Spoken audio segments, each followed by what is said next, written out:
It is great to be here. It is just great to be here. Thank you so much. And I mean, was Mark Joyner just fabulous? Was he? I'm inspired. I am inspired. Yes, yes, yes. Amazing, amazing. Glad to be here. Super excited to share this information with you and expand on everything that Mark talked about. So yeah. So ladies, first, you want to go ahead and take it away, Dorothy? Sure. Thank you, Jeff. So let's just jump right in here. So what really unlocks your potential? Today, Jeff and I are going to talk about some of the best strategies that we use with our clients and our students that really deliver profound results from our program for Prosperity workshop. So let's just start with this. We want to look at everything we want to do, but we've got these incredible blind spots, right? So what's a blind spot? A blind spot is our mind's inability to see everything, to see the truth, right? And Mark just spoke so eloquently about this. You know, we see what we want to see. So we've got blind spots everywhere in our life. We've got them around money, how much we make, how much we spend. Are you stunned every month when you get your credit card bill? You can't remember that you spent all that money. Our mind is conditioned to blank it out, right? We want to forget it because it's going to be painful when the bill comes in. We do this with the food we eat. We do this with the opportunities in front of us. We do this with time management all the time. So why do we create blind spots? We create blind spots because our mind is designed to seek comfort and to seek pleasure and avoid pain. Our mind is committed to comfort. So we're here to break through some of those paradigms that have held you back for your entire life and get you on your own program to prosperity. You know, I got on this journey when I was 19 years old. And for those of you who saw the introduction, I'm just going to go make this quick again, just so you understand what causes us to do what we do in life, right? Something happens, we make a decision, and then we spend our life living that way. So when I was 19 years old, I was working 3 jobs to put myself through college. And I had no family or financial support. And this hair salon came up for sale in my neighborhood. I went and met with the woman. Now I'm 19 years old. I don't even know what I don't know, right? Know nothing about anything. I signed an agreement that I'm going to buy the business from the woman in 7 days. And the only asset I have in my life is my car because I always worked. So I went home and I really was like, for the first time in my life, my parents are going to be proud of me. I walked in and I said, Dad, I need you to help me sell my car right away. I have 7 days. I have to come up with $4,000 to buy this little hair salon. This was 1980, right? And I just couldn't wait for him to be so proud of me. And he looked at me and said, well, honey, you're never going to be smart enough to know how to run a business. And I don't want to be a part of watching you fail. In that moment, I made a life-changing decision that I would spend the rest of my life proving him wrong. And I can tell you that my need to prove him wrong and prove myself right cost me almost every single thing in my life. For decades, I went on living in this act as if I always knew what I was supposed to be doing. So linking this to the blind spots, we create a persona that we want to present to the world. And we have to so fully invest into that persona that we don't want to see the truth. So, you know, authenticity is what we feel and believe on the inside is what we demonstrate and display on the outside. And being so caught up in expending the energy when we do this, because we all have variations and versions of how we do this. When we do this, what we're actually doing is denying ourselves the opportunity to create prosperity and abundance in our life, to allow money to flow to us, to flow from us, right? If we're hoarding it, we're coming from a place of lack.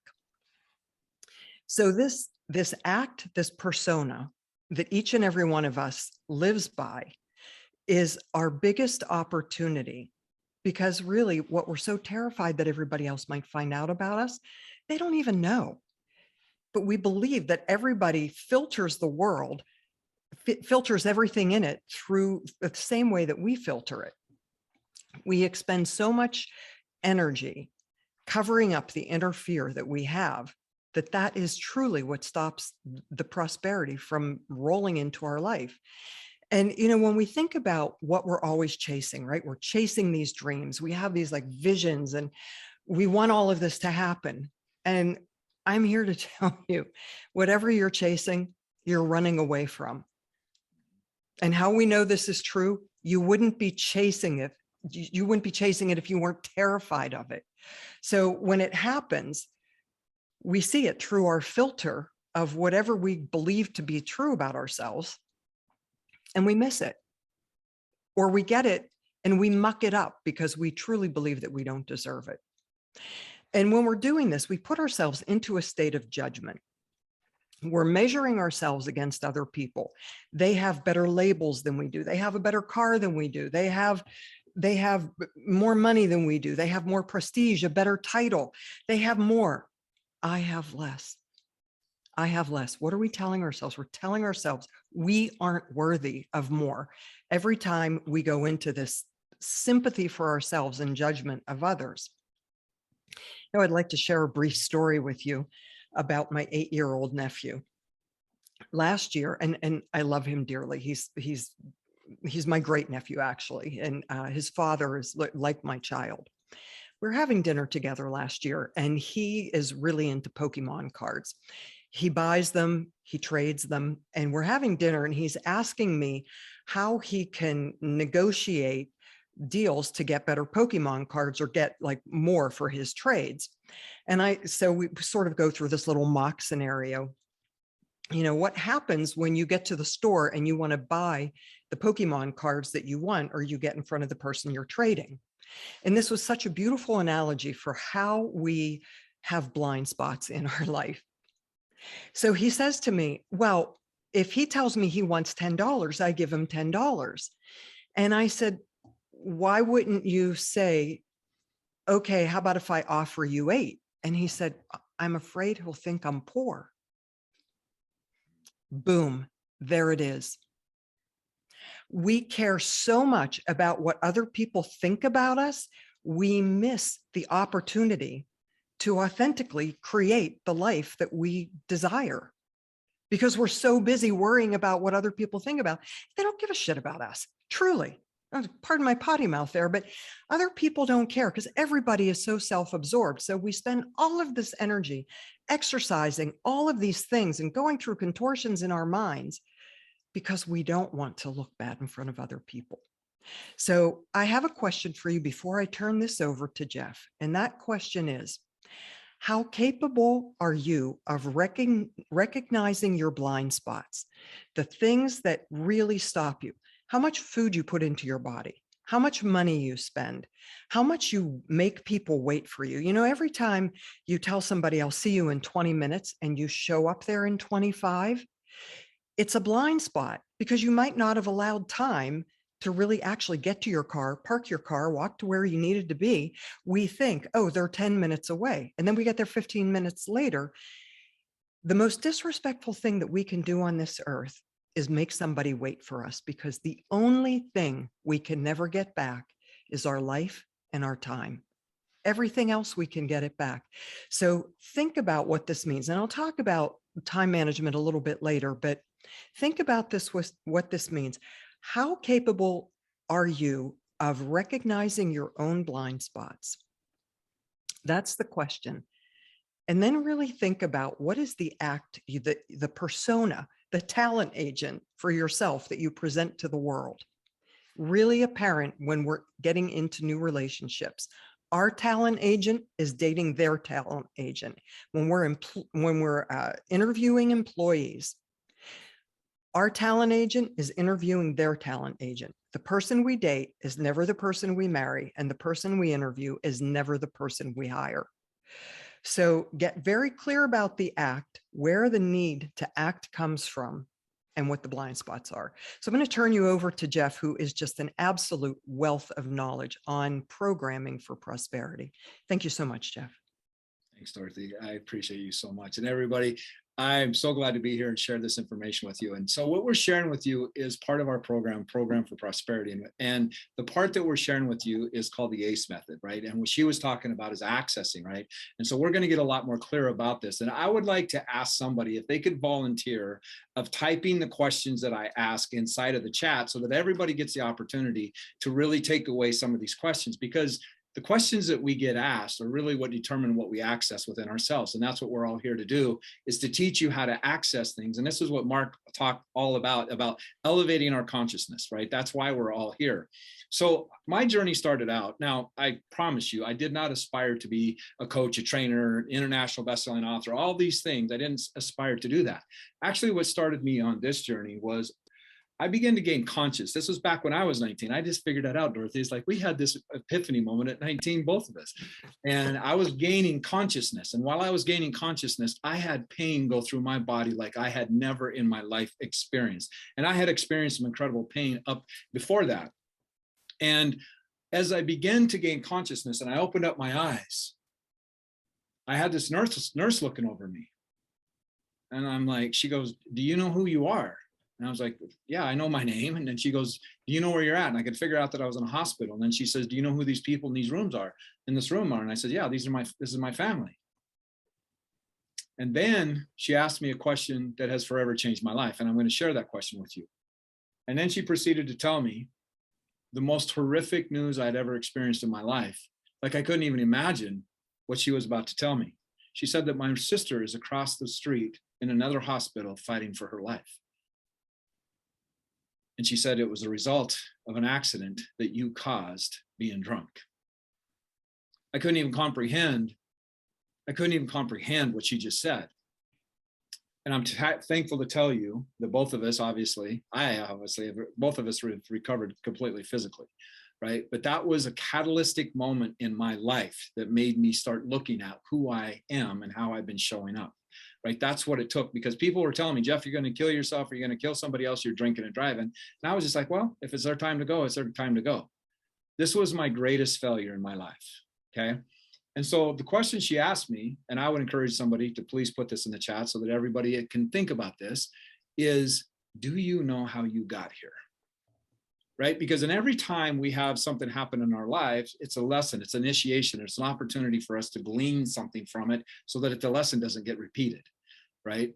So what I want to ask you to really teach you and get you into accessing the deeper parts of who you are is who is really running your life.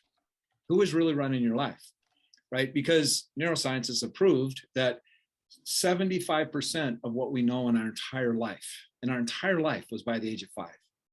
By the age of 5. And just like her nephew that she was talking about, the programs have already started, right? So we're developing this operating system, right, to use the terms that we're familiar with, right, during our imprint years, which is 0 to 7. And basically during our imprint years, we just take on everything that we are exposed to. And we make all of these decisions about love, about finances, about money, about self-identity, about our health, about all these things that we end up playing out for the rest of our lives. We make most of those decisions before the age of 5, right? And we don't have the apps, the programs to filter this information. And the thing about our imprint years, we take everything personal.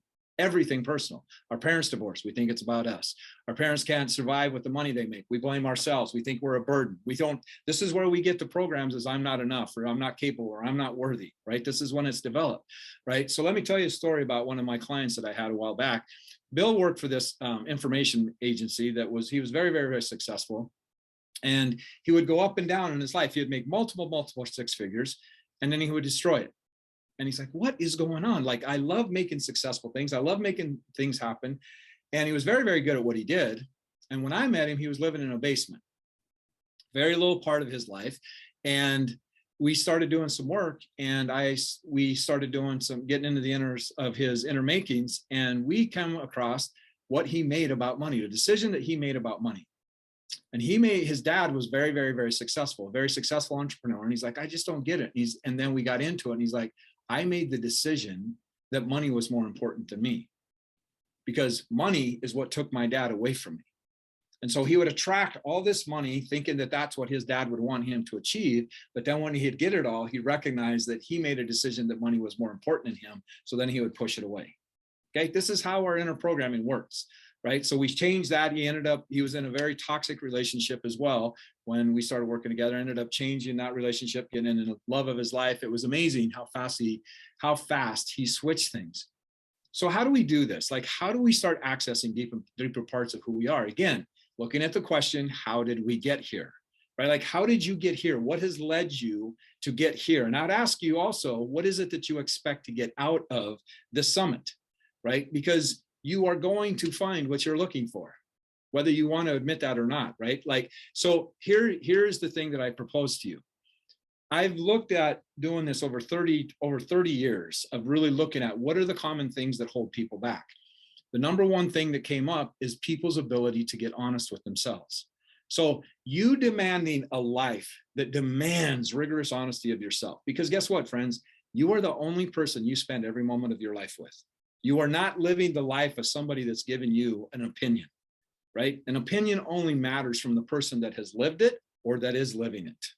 Okay, everything else is just someone's sharing their model of the world, right? And there's so many things I took away. I took a bunch of notes from Mark, and really learning how to access deeper parts of who you are. And what determines what you access is the quality of the questions that you ask, right? So if you keep asking the same question, you're going to keep getting the same results, right? Start asking different questions and you start accessing deeper parts within who you are. But see, what happens is we categorize and we characterize and we judge how things have happened in our past, right? Like, I got the greatest opportunity in my life to let go of shame and guilt on a level that I never in my wildest dreams would have ever signed up for. How do you make sense of almost ending your sister's life out of your irresponsibility? Like, how do you make sense of that? How can you look in the mirror and go, I'm a good person, after knowing you've done something like that? Right? Well, that's what we teach you in Program for Prosperity, is understanding that there's a lot more going on here than what the educational system has introduced to us, right? So how we judge things, how does judgment serve us? How does comparing ourselves to serve us? How do we putting ourselves down serve us? How do we putting people on a pedestal serve us? Right? Now, and the other question is, well, it doesn't serve me because it creates something negative within us. Oh, my friends, understand, you wouldn't do it if it didn't serve you. You would not do it if it didn't serve you, right? So we've got to ask ourselves, how does judgment serve us? Well, judgment serves us because it protects us. Because what it's protecting us from is the humiliation that we experienced when we were younger, right? Like, that got inside of us, that energy. And like, this is what stops more entrepreneurs, more people than anything else, is their ability to protect themselves from being humiliated from an experience they had when they were younger. Okay. So let me propose to you what fearlessness looks like. How many of you would like to experience fearlessness, right? Fearlessness is nothing more than letting go of the anticipation of loss. Fearlessness is nothing more than letting go of the anticipation of loss. Now, I'm here to tell you, I am not entirely fearless, right? Because I'm always growing. And in order for you to grow, you are going to be constantly introduced to things that you have to let go, right? If you're not having that fear of letting things go, you're not evolving, right? So that's what we're here to teach you, is how to let go of some of this stuff. Because, see, now, I'm not a computer programmer, I'm a hacker, right? Like, I get in the mind, I help the programming that goes on inside people's mind and allow them to step into their greatness. So, but when you're a computer hacker, now, one of the things that you do to access different parts of your life is you hit a command key or you hit a control key. See, who is really running your life? Who is really running your life? And I'm going to say this a number of times throughout this presentation. The other thing I want to ask you is, what is required to change anything? What is required to change anything?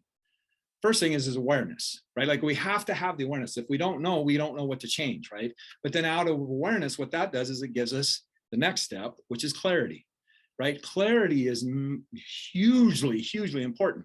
And I love what Mark was saying about the amount of data coming at us, right? Like, we can only process 7 bits of information. You have over 10 million bits of information coming at you every second. 10 million bits of information that come at you every second, right? And it breaks it down to 7 plus or minus 2, like he was saying, right? So when you are in your knowing, when you are in your being, we are human beings, not human doings. When you are in your being and your knowing, there is no question. There is no questioning, because you know who you are, you know your intention, you know the clarity of it is what it is that you show up with, right? I mean, this is some of the reasons like we work with Fortune 50 companies, right? Is because working with people at that level puts into motion massive change within the people that follow them, right? So think about this, to give you a better illustration of what clarity looks like. Imagine that you're in an empty warehouse and you're walking along, and all of a sudden you run into this lamp post stand in there, and it's got this 100-watt light bulb on top of it, incandescent light bulb. You turn the light bulb on, it starts illuminating light, right? And you back up far enough, it creates this illuminated dome of light, right? So that's 100 watts.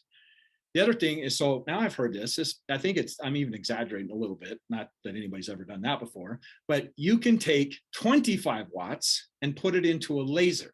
Now, most people don't know this. I used to work with a laser when I was in the jewelry industry. Did jewelry for 20 some years.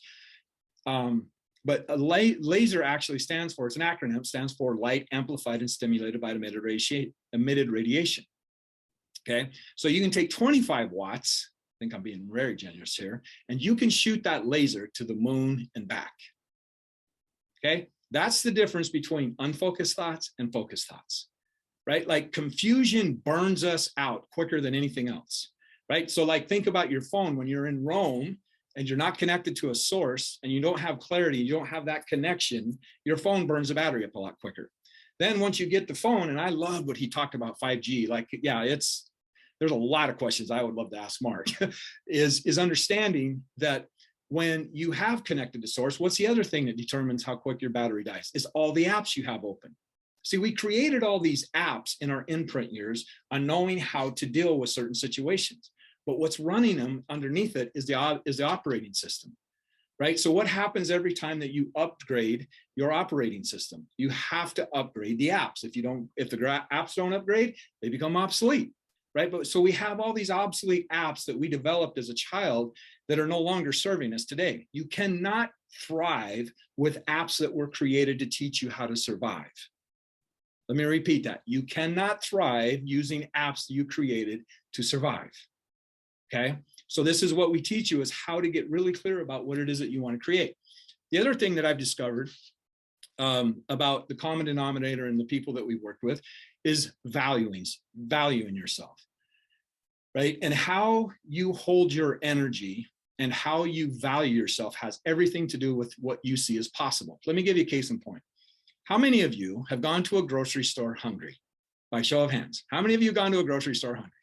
How well has that strategy worked for you? Not very well at all. I don't go to a grocery store hungry because I know my body is in fight, flight, or freeze. It's in survival. So all of a sudden, cookies and Twinkies and cupcakes and all that stuff looks really good because I know that I'm going to be able to get out of that state that's feeling uncomfortable very, very quickly. Okay? But we do the same thing. Chasing money, chasing relationships. We make decisions out of a survival state.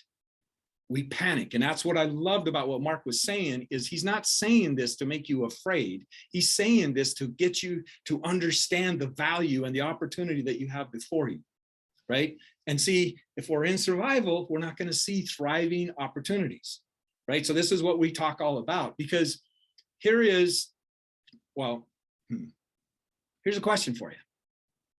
When is a problem no longer a problem? When is a problem no longer a problem? Like, how many of us avoid problems? Like, I don't want problems, right? I want life to be, like Dorothy was saying, comfortable, right? But it's actually familiar and familiar, right? When is a problem no longer a problem? When we've discovered the solution. And once we discover the solution, the problem never exists again, right? So there was somebody that walked this earth, probably one of the most influential persons that have ever walked. That's up for debate. But he was asked, why do you teach in parables? And he said, so that those are ready to hear will hear, and those are ready to see will see. Now you can look at that and go, I either get it or I don't, which is what we have been indoctrinated with, of thinking through the lens of duality. It's the left wing or it's the right wing. But the left wing and the right wing here in the United States, it's attached to the same bird, right? So we've got to look beyond duality and see there's levels of comprehension, right? So when you hear a story, like all of you are getting something different out of this training, right? It's hitting you based on where you're at this time, right? And so it's really important. Like there's many levels that Dorothy and I are teaching on here, and Mark and stuff like that. Like try to get a Mark's head. Oh my gosh. That's why we're like this, right? I don't know how Mark got involved, but I know I did because I think like too much, right? So let me tell you about a story of another one of my clients. He came to me, he was doing about 15, 20K a month. And when he came to me and we started doing inner work, what he discovered as me guiding him, was that most of his life, he has been terrified of being in trouble. Again, the humiliation thing, right? And how do you think that would impact his business to expand? How do you think that would impact his business to expand, right? Exponentially, right? Because if we take risk, what we are afraid of doing, we're afraid of being humiliated, right? Well, we worked through all that. Today, he's doing anywhere from $200,000 to $250,000 a month, right? Radically shifted things within him. And Mark said it many, many, many times. We have to expand consciousness. So your ability to expand is what we're here all about to teach you, right? And so I'm going to leave you with a couple of questions, because in Program for Prosperity, this course that we teach, we actually teach you the secrets behind the law of attraction, right? There's a whole lot more with law of attraction that seduces people, and because it's great marketing, but there's some great real things that happen underneath this. Are you focused on fear, or are you focused on creating? That's a great question. Am I supporting where I want to go, or am I sabotaging where I want to go, right? Or literally give yourself the authentic feedback to really look at that and give yourself permission to look at this, because people don't like asking questions they don't want the answer to, right? But that's your superpower. And I'll get back into that a little bit more after Dorothy shares a little bit more about this. But just really think about, again, who is really running your life? Who is really running your life? So with that, Dorothy, share your thoughts on that, and I'll see you guys in a little bit. Thank you, Jeff. Yeah, great questions to get clarity. So here's a staggering statistic. Less than 2% of women in the world can grow a business to 7 figures. And this is even more staggering. Less than 5% of all businesses ever built ever make it to the $1 million mark. I loved when Mark talked about systems, because systems are absolutely critical. So over 4 decades that I was building numerous 7-figure companies, I really had to figure out, I needed to understand my patterns, how I operated, how I dealt with conflict, how I managed conflict, so that I could lead other people to create the vision that I had when I put the systems into place. I'm inviting you to follow my words and start to think about right now. We're going to give you the framework for how you can start to see how your patterns hold you back from having the ability to have a 7 or 8 figure company. And these patterns apply to all of us, whether I'm working with the woman who owns the chain of lash salons, or I'm working with the executive from Google. They're the same patterns. So this is what it looks like. We're going along in life, like, right? Life is good, life is good, life is good. And then we bump up against some resistance. Something happens, we don't like it, we feel uncomfortable. We will do anything to avoid feeling resistance and normalize whatever's happening. Like we'll bend over backwards to normalize it, especially if it's something that we were never exposed to in our family of origin, right? Because behavior is mostly generational. So we're going along, we bump up against resistance, and we start to slide down into what eventually will become a deep V. What's the very first thing that you lose? Confidence. The very second that things start to not go our way, we start to question ourselves. What did I do wrong? How could I have fixed that? How did I miss that? Why did I trust her? Whatever it is, that's all questioning our confidence. That's the first part we lose. When that starts to happen and our confidence goes away, we start feeling really anxious, and then we start ditching our integrity. And what happens when we ditch our integrity? We start operating out of alignment with who we really want to be on this earth. And once we start ditching our integrity, we are really desperate. Things are dark and we are getting down to the bottom of this deep V of misery. And we have no longer any attachment to our values, the things that we really value in life. So we've lost our confidence, we've lost our integrity, and now we're operating in the deep black hole of no values. In that deep black hole, our ego is absolutely running us because all we want to do is get out of it. I'm encouraging you, when you're in that space, you are resisting any opportunity for creativity. If fear and creativity, stress and creativity absolutely can't exist in our brain at the same time. So as long as you're resisting it, you're not able to be creative.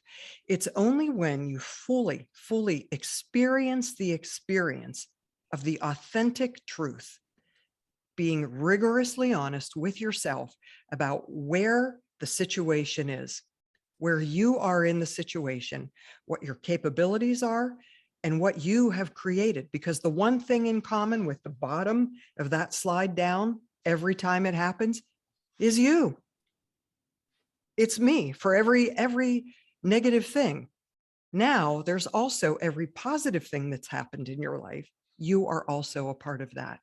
And everything that feels like the most painful parts is that's where the threads of gold that create the character that gets you up out of that V. So what happens? You're down, you're like in the valley of death, right? And you just, something happens, you get an epiphany, you wake up and you're like, I got to get up off the couch, right? You wake up, something happens, and you start to feel energized again. As your energy comes back, the very first thing that's going to start appearing in your mind is your values. Now, this is mostly subconscious stuff. When your values start to come back, you think bigger. You are bigger because you have a set of a moral compass to follow. Then your integrity comes back into play. Once you start operating with integrity, you start to feel good about yourself and your confidence comes back. So here it is. Here's life is good, lose my confidence, lose my integrity, lose my values. Life is a friggin' nightmare. Have an epiphany, values come back, integrity comes back, confidence comes back. But this time when confidence comes back, you're at a higher level. You started to slip over here, but when you come back, you're up here because you have just survived a nightmare and you have a whole new set of confidence, skills, strengths, and capabilities. You learned who you needed to be to survive the mess. And then it's usually after that darkest hour that you create the best that there is. And life is never straight up. It's always up and down. If it wasn't for the good things, we wouldn't, we wouldn't learn. If it wasn't for the bad things, rather, we wouldn't learn. The bad things allow us to learn who we need to be to go create what we want in the world. And the good things remind us that we can. So don't expect that things are always good or things are always bad, because those are stories that you tell your brain, and your brain can't tell the difference. Much like when you're pointing the finger at somebody else, judging them, your brain doesn't know that you're judging them or you're judging yourself. It's just the way it happens. So that resistance is something to really pay attention to. Where do you feel it so that you can actually experience the experience in your body? Where does it happen? Does it happen in your jaw, in your throat, your power chakra? Does it happen in your shoulders? Does it happen in your fist? You clench your butt cheeks together. What happens when you're stressed? Experience the experience and start to recognize that, because as soon as you feel it coming, you have the opportunity to shift things around. We do what we do because we want to connect to our tribe, our family of origin, right? It's why behavior is generational. If you come from a family of liars, yeah, you might be predestined to lie. If you come from a family of people who work hard, you probably have a great work ethic.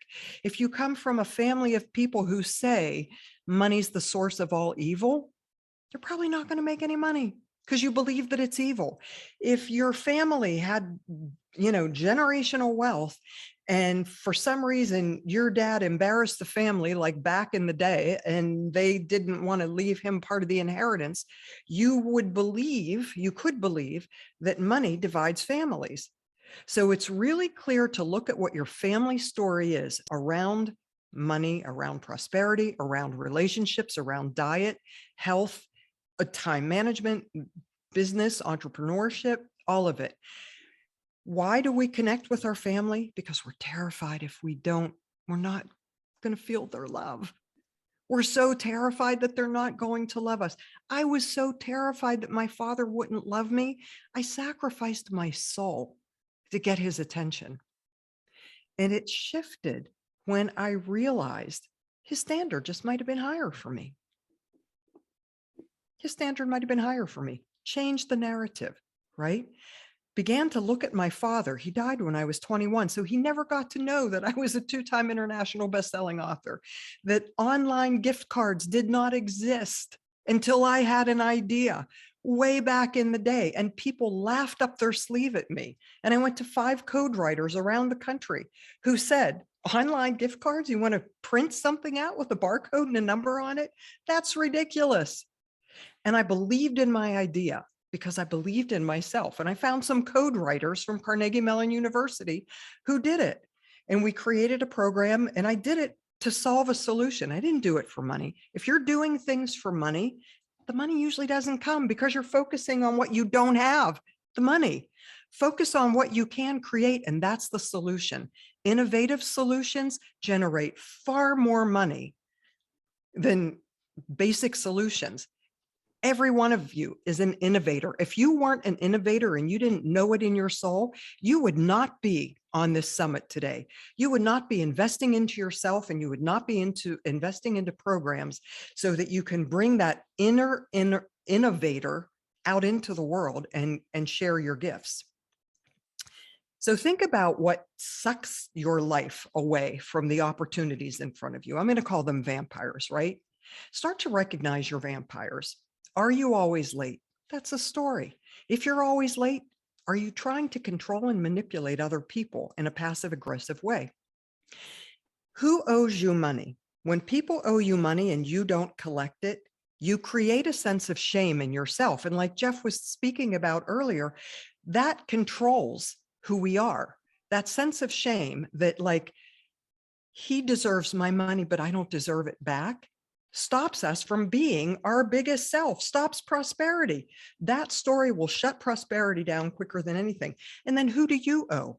Because when you owe people money, even if it's from the lunchroom when you were in the 3rd grade, it still chips away at your confidence. It still pops into your mind when you see that person on classmates.com. Oh my God, I owe them money. Guilt. You're creating guilt. Why would you create guilt? Because guilt is a filter that you believe you accept things through. When you believe it about yourself, you show up in the world and expect people to treat you that way. It's the same thing with our looks. We show up in the world expecting people to relate to us the way we think we appear. Well, no joke, when people show up and treat us the way we condition them to, even at a subconscious, energetic, spirit level kind of guide. So where is your resistance to the unknown territory? Look at your family and look how you have an opportunity to be different. You know, I worked with a young lady a few years ago. She saw me speaking at the University of Pittsburgh on a business growth conference, and she contacted me to take her on as a private client. And in a 9-month period, we grew her business 59%, grew her revenue 59% in 9 months. That's like unheard of. What we did was the systems, the ideas that were in her head, we turned them into systems. I mean, when I had multiple spa locations, when I was in the beauty industry, I could only replicate having good systems in place. So what are the systems? If you think that you can build a business in your head without documenting the steps, the processes, and that those steps are part of the system, your package, it doesn't work. Because if you get hit by a bus tomorrow, what happens? If you've got staff, they can't go on. So what I did with the client was we took her ideas out of her head. I taught her how to systematize everything, started growing money. She went from working 60 hours a week to working 10 hours a week in her business. And I encouraged her to start a business to help other people, a coaching business, doing what she was doing. How, grow her business the way, grow their business the way I taught her to grow hers. She went from uh, believing that her life was behind the chair in her business to now coaching other people on how to run 7-figure and 8-figure businesses. 7-figure. She's at the 7-figure level. So when we think about all of that, how do we execute the strategies? What do we do to execute them? So I like to speak on life balance. I'm a huge proponent of life balance because when my life was out of balance 25 years ago, I almost lost it. And I almost lost my family and everything I had. I'd just been elected to the international president of an organization, international organization in the beauty industry. I was the first female ever to preside over this. And I had something to prove. By God, we all have something to prove, right? So in that chaos, my life was falling apart. And I had to get very, very clear on what life balance looked like. So I'm going to share these 5 elements of life balance with you. And then I'm going to ask you to rate where you are on a scale of 1 to 5 in each areas of life balance. Let's first start with physical, our physical body, right? If we go down, none of this happens. Nothing matters. If we eat sugar, chances are we're going to become a diabetic. And then you're going to lose your limbs, lose your eyesight. Paying attention to your physical body is the most important thing that you can do because without it, nothing else matters. And then your physical space. So rank those on a scale of 1 to 5, 1 being misery, 5 being joy. Then move on to relationships. First, your relationship with yourself. What do you believe about yourself to be true? How do you manage conflict so that you can lead other people out of conflict? How do you manage drama so that you can avoid drama? Getting clear with your relationship about yourself and then how you relate to others. If you relate to others with heavy archetypes at play, and we teach way deep on this in Program for Prosperity, and just due to time, I don't have time to go into archetypes, but if you've got archetypes at play, your relationships are probably not as fulfilling as you would like them to be. So rank yourself from 1 to 5 on relationships. The third piece of life balance is spirituality.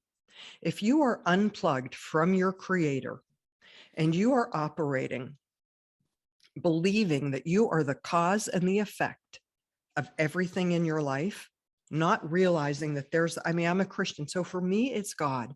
If I am not plugged in and living out God's will every day, and that is my higher purpose, it rings hollow.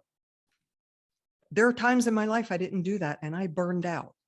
And then the fourth piece of life balance is career and learning, right? We spend most of our time learning how to be the best we can be in our career. How happy are you with that? And then the final piece of this is money. So money comes last intentionally because if those first four components of life balance aren't in place, money is not going to come. You're always going to be chasing it. So I invite you to think about what's in the gap between your number of 1 to 5. If you rank yourself, let's just say with money, if you rank yourself at a 3 with your sense of purpose of money, what's in the gap to get you to 5?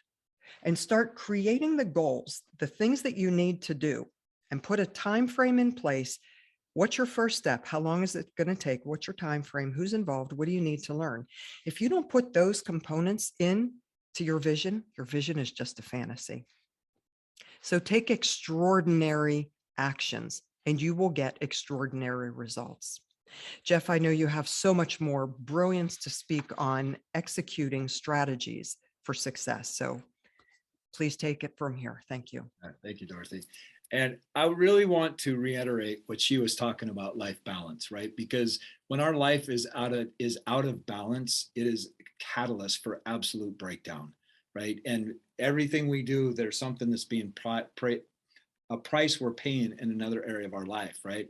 So with execution, I want to start this out because By the age of 35, some of you aren't even 35. I know I'm dating myself again, right?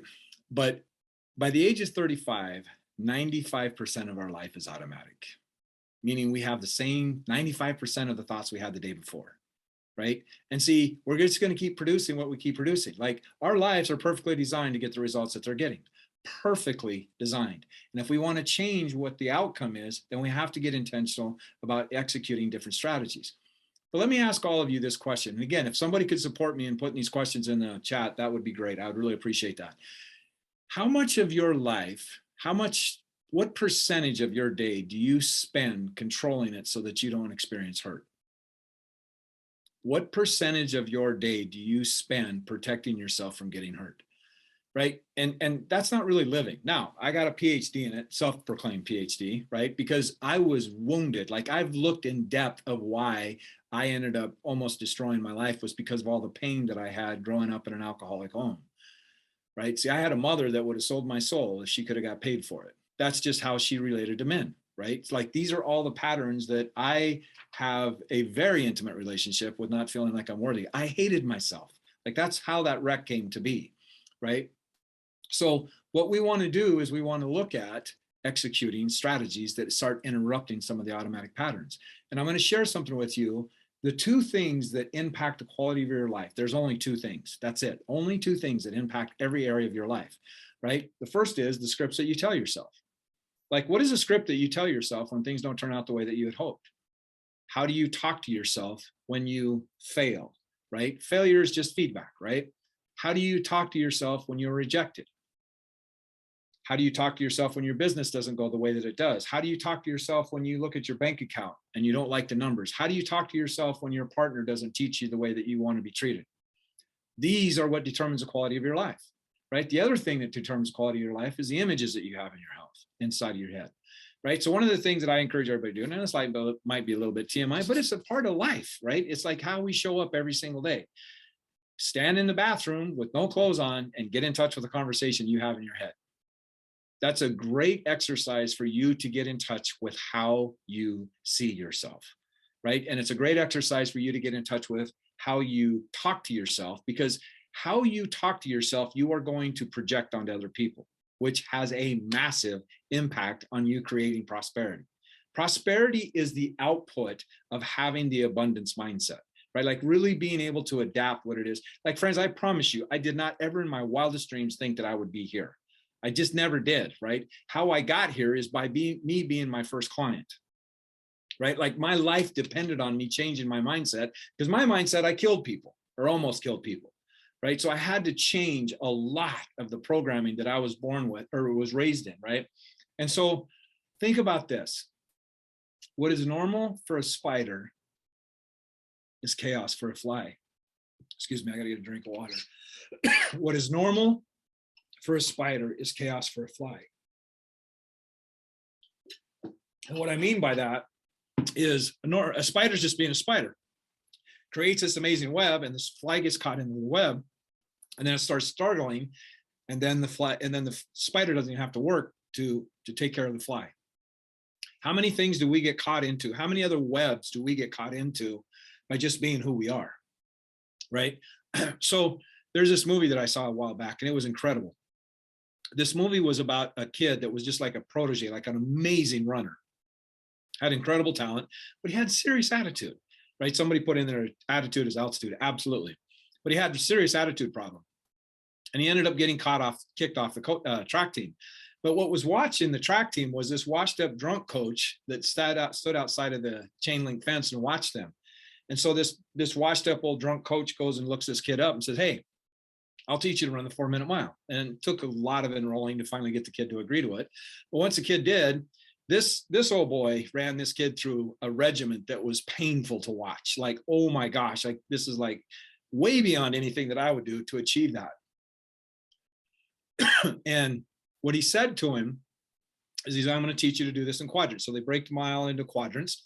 Kid runs the first quadrant, and he face plants on the asphalt. And he's sitting there and he's screaming. He's like, the pain, I can't take the pain. And his coach walks up to him and said something that was just like, oh my gosh, was like the most amazing statement I've ever heard in my life. He walks up to him and he looks down at him. And And he says, it's fear of the pain that is stopping you. It is fear of the pain that is stopping you. So I asked you the question, how much of your life do you spend protecting yourself from being hurt? Well, how you change that is you step into your agency. The greatest gift we have been given, this is the greatest gift we've been given as human beings, is choice. It's choice. But see, the thing is every single decision that you have made is what's got you where you're at today, wherever that's at. But what area in your life, what domain of your life, like the different areas that Dorothy mentioned, what are your choices creating in those areas? See, the common denominator in every single person that you're going to listen to teaching the things that they're going to teach, like your operating system is what is most important element when you're installing software programs on top of it. You can install the greatest relationship program on top of it. You can install the greatest business opportunity on top of it, the greatest health program on top of it. But if the operating system is off, none of these programs are going to operate optimally, right? So that's where we want to ask you some questions so that you can get into different parts of who you are, right? Because you stepping in your agency is your power. I mean, like, what parts of your life do you wish didn't happen? I really want you to think about that. Spend some time with that, because your resistance about what it is that you didn't want to have happen is what's causing resistance in your expansion. And I loved how Mark said that. Your ability, what determines how fast you're going to create and manifest what you want, is your ability to expand. That's what it's all about, right? And see, now I put out there, like, how do you make sense of almost killing your sister? How do you make sense of that? Right? But see what that wreck did, and I would not take it back, because if I didn't have that wreck, I wouldn't be here today. Yes, I didn't like the outcome of it, but it taught me some of the greatest lessons, because it taught me what to value. And I did not value myself or life at that time, right? And see, if you have a child or you have somebody that's important to you, and somebody comes up to you and says, are you going to make your dreams happen? Yeah, okay, yeah, I'll make it. And then all of a sudden, as soon as you say that, you start coming into all these excuses. All the familiarity that Dorothy talked about is going to come in and going to snuff out that dream. But if I took your child and I put a gun to your head, and I know this is graphic, but I want you to get this point. This is the point. If I put a gun to this child's head and I says, you're going to make your dreams come true, or this child's life is done, you will drop your excuses in a nanosecond. See, when we don't get what we want, we get what we're committed to. And if you're committed to keeping your limitations alive, that's what's going to expand, and that's what's going to hold you back. But when you are committed to what you really value and understanding your value that you offer to this world, it's an entirely different world. It's an entirely different world. So I want each of you to think of something. And by the way, we didn't address this when we first got on there. Some of you might be thinking, why is there two of you? Like, why is there a male and a female doing this presentation? Because this is two different models of the world presenting the same information. And it's going to land different for you coming from me as if it's going to land different coming from Dorothy, right? This is masculine and feminine energy, which is part of execution. Like, all of us have masculine and feminine energy inside of us, right? But see, most guys, I got to be tough. I got to be tough. Your toughness, like the pure power in each of us, is your ability to be vulnerable. And it starts with being vulnerable with you, okay? So I want all of you to think about this. Think about what it is that you really want to create in this world. Just give yourself permission to go there for a moment. What do you really want to create in this world? Because see, understand that you're the only one that can create it the way that you can create it.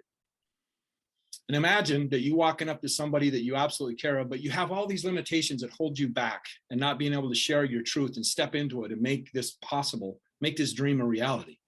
Imagine walking up to the person you care more than anything and holding out your hand and putting it right in front of their head, right at the top of their head, and then slowly bring it over the top of their eyes and say, you die because I held back.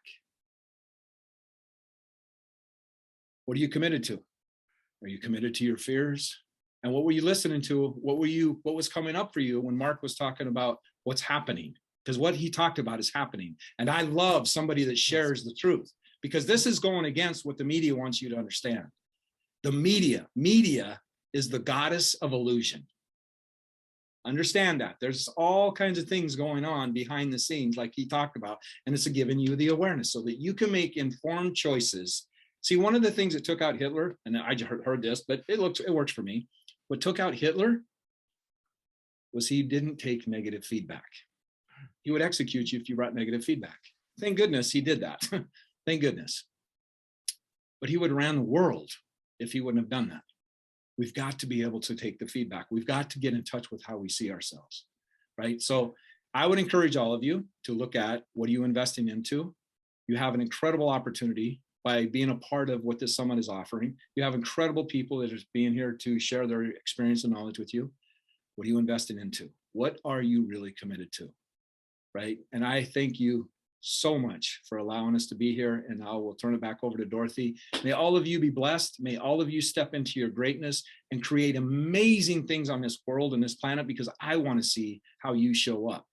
And I want to see your unique fingerprint in this thing called humanity. So I will turn it back over to Dorothy, and thank you again for everybody for being here. Oh, thank you, Jeff. I mean, it's brilliant, brilliant information. And you know, I tried to type some of your comments in the chat so people could really let them resonate. I did see a question that I would like to address. You know, how does somebody stop binge watching and get off the couch? The first question is, what are you avoiding? What are you trying to blank out in your life? And that is, you know, when we talked about our minds are committed to comfort, what comfort are you more committed to than you are committed to living in reality? Because whatever you're escaping from, binge watching is great. I love it. Like, I watched the Queen's Gambit till 4 a.m. in the morning to finish it. But when we do it on a regular basis, we're escaping reality because we're up against that resistance we spoke about earlier. We're resisting fear of the unknown. So I hope that supports. Yeah, and I would like to add on that too. And again, like she talked about, the comfort or the familiarity, right? Like, how is that really serving you? Right. And we don't do what doesn't serve us. Right. And our inner world wants to serve us.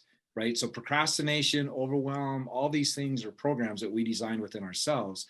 So asking yourself, like what Dorothy was saying, is what you're avoiding, but also binge watching, you're releasing dopamine. Like, this is why so many people are addicted to phones. They're hitting dopamine releases every single time they hit it. But what you're doing is, like she was saying, you get to escape by living in this illusion. Friends, understand, when you're watching a movie, you are being hypnotized. Just understand that, right? So, well, thank you all so much. This was so awesome. I hope we see you in Program for Prosperity. Check out our books.